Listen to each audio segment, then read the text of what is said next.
हमारे देश का पॉलिटिकल सिनेरियो काफी ही बदल चुका है, जहां आए दिन धर्म और राजनीति को जोड़ा जाता है। ये मामले और सीरियस हो जाते हैं जब आम जनता लीगल फील्ड से जुड़े लोगों को भी इस सर्कल में शामिल दिखती है। अभी हाल ही में विश्व हिंदू परिषद के लीगल सेल द्वारा इनिशिएट किए गए मीटिंग में हमने करीबन 30 फॉर्मर सुप्रीम कोर्ट और हाई कोर्ट जजेस को देखा है, जो कि legal dispute over the Varanasi and Mathura temples, the Waqf amendment bill along with religious convergence को लेकर चर्चा कर रहे थे। जहाँ इस मीटिंग ने लोगों का ध्यान इस ओर आकर्षित किया था, वहीं बीते दिनों सुप्रीम कोर्ट में national commission for protection of child rights ने एक रिटन सबमिशन सबमिट करते हुए मदरसा पर एक क्वेश्चन मार्क उठाया है और उन्हें नॉट गुड इनफ डिक्लेयर किया है। जी हाँ, आपने सही सुना। आए दिन देश के पॉलिटिकल माहौल में ऐसी बातों ने एक बार फिर से सवाल उठा दिया है कि क्या एजुकेशन के मामले में भी धर्म को देखना जरूरी है और क्या है ये पूरा मामला। अच्छे से समझने की कोशिश करते हैं और ये भी देखेंगे कि यहाँ पर तालिबान का जिक्र आखिर कहाँ से हुआ है। पहले तो ये समझ लेते हैं कि आखिर क्या है ये मदरसा और कहाँ से ये मामले सुप्रीम कोर्ट आ पहुँचे हैं। तो मदरसा बेसिकली हर मुस्लिम स्कूल, कॉलेज और यूनिवर्सिटी को कहा जाता है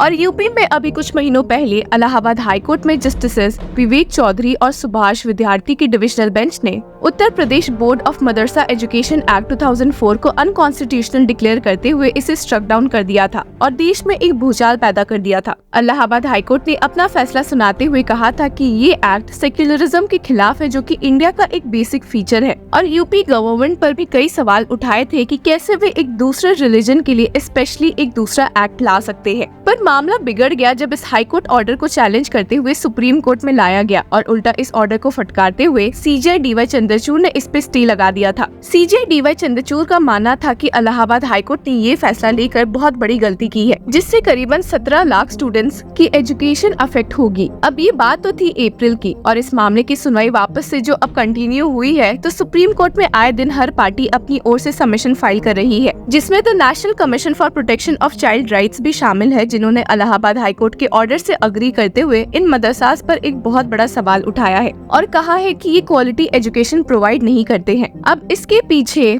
कमीशन ने ये रीजन दिया है कि क्योंकि राइट टू एजुकेशन एक्ट 2009 के तहत मदरसा एक्ट नहीं आता है, तो उनमें एजुकेशन स्टैंडर्ड को अच्छे से रेगुलेट नहीं किया जा सकता है और न ही बच्चों को इस एक्ट के तहत बेनिफिट्स मिलते हैं, such as mid day meal, uniform train teachers etcetera. और अपने सबमिशन में स्टेट किया है कि दो the RTE Act exempts madrasas from its purview, the children studying in them have never been exempted from the ambit of Article 21A of the Constitution of India in any judicial decision और constitutional interpretation. मामला और बिगड़ गया जब commission ने कहा कि इनमें सिर्फ इस्लाम की सुप्रीमेसी पढ़ाई जाती है और क्लेम किया कि Taliban was influenced by the religious and political ideologies of the Darul Uloom Deoband Madrasa of Uttar Pradesh. Commission की बातें यहाँ खत्म नहीं हुई, बल्कि उन्होंने यूपी के इस एक्ट को फटकारते हुए कहा है कि ये बस एक डिप्राइविंग टूल है for children studying in minority institutions. और सबमिशन में स्टेट किया कि all those children who are not in formal schooling system are deprived of their fundamental right to elementary education, including the entitlements such as midday meal, uniform,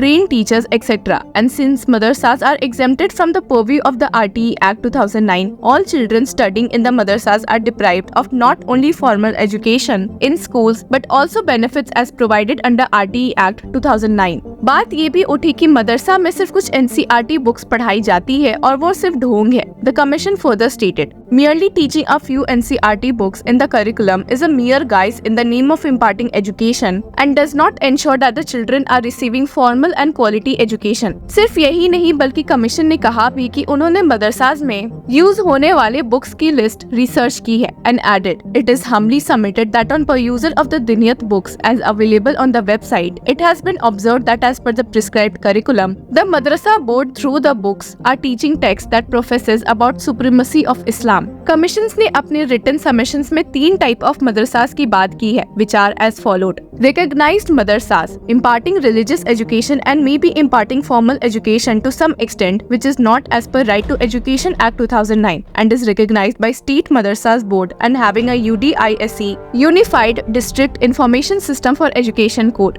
दूसरा है unrecognized madrasas found ineligible for recognition by the state government due to reasons such as lack of formal education, non-compliant infrastructure, etc. और तीसरा है unmapped madrasas that have never applied for recognition by the state government. According to the NCPCR, unmapped madrasas are the common type of madrasas in India having the largest number of children enrolled. अब जहां commission की ये point supreme court में discuss की जाएगी और इस case की हियरिंग होगी, तो चलिए एक नजर पहले डाल लेते हैं इस केस की लास्ट हियरिंग में, और जिसमें कई बॉम्ब फूटे थे। इस केस की हियरिंग के दौरान सीनियर एडवोकेट अभिषेक मनु सिंघवी, जो कि मैनेजर्स एसोसिएशन मदरसी की ओर से मौजूद थे, उन्होंने एक उंगली उठाई थी कि ऐसे कैसे इलाहाबाद हाईकोर्ट ने 2004 से चले आ रहे एक्ट को सेक्युलरिज्म के खिलाफ बताते हुए अनकॉन्स्टिट्यूशनल डिक्लेयर कर दिया है, और वो भी तब जब हिंदूज के लिए भी काफी गुरुकुल्स मौजूद है। क्या इसी तरह वे भी सेक्युलरिज्म के खिलाफ नहीं है? सीनियर एडवोकेट सिंघवी ने स्टेट किया था, we have also very famous gurukuls in Haridwar and Rishikesh doing very good work. My father has a degree from there. Do you shut them down saying they are places of religious instructions? इस hearing के दौरान CJI DY Chandrachud काफी shocked भी दिखे थे जब UP government की ओर से मौजूद ASG नटराज ने इलाहाबाद हाईकोर्ट के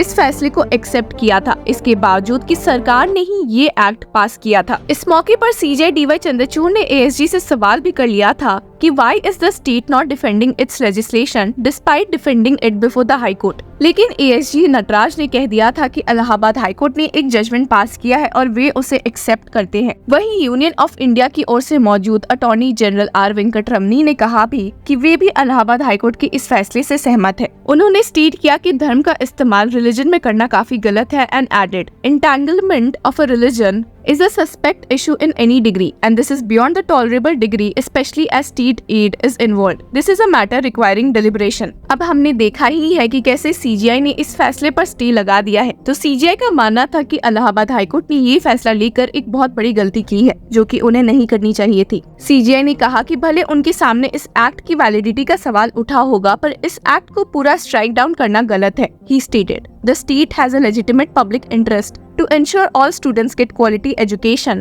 which makes them qualified enough to pursue a dignified existence. Whether this purpose will require jettisoning the 2004 Act merits serious consideration. Allahabad high court के फैसले को गलत बताते हुए भी सुप्रीम कोर्ट ने ऑर्डर दिया था कि the object and purpose of Madrasa board is regulatory in nature and Allahabad High Court is not prima facie correct that establishment of board will breach secularism. It High Court judgment conflates madrasa education with the regulatory powers entrusted with the board. The impugned judgment shall remain state. आपको बता दें कि Allahabad high court की bench ने अपना ये फैसला देते हुए यूपी सरकार को इन सारे बच्चों को मदरसा से शिफ्ट करते हुए मेन स्ट्रीम स्कूल्स में डालने की बात कही थी, और इस फैसले के खिलाफ भी सुप्रीम कोर्ट दिखी थी जब उन्होंने अपने ऑर्डर में स्टेट किया था कि the high court while striking down the act has ordered that Madrasa students will be relocated by the state. This will impinge on future of education for all the 17 lakh children. We are of the view that this direction was not prima facie warranted. अब देखना interesting होगा कि इस फैसले के बाद से current hearings में CJI DY चंद्रचूड़ क्या फैसला सुना सकते हैं। Till then, keep following law चक्रा।